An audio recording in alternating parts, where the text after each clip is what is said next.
guys, good morning sa inyong lahat. Tingnan nyo ang mga ganap dito guys. Nagbaha dito sa amin.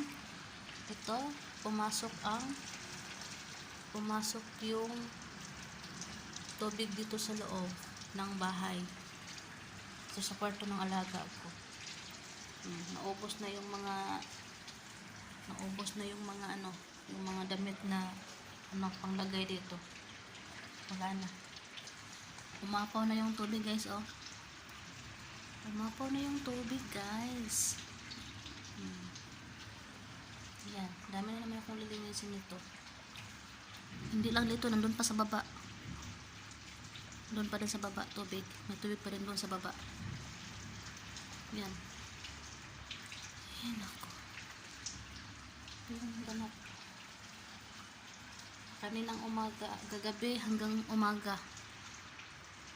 Naglinis ako doon sa baba kasi pumasok yung tubig.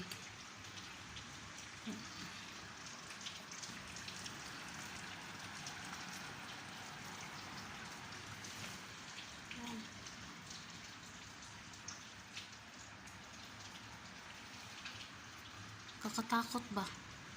Kunting ulan lang dito, nagbaha na. Ay, Diyos ko po.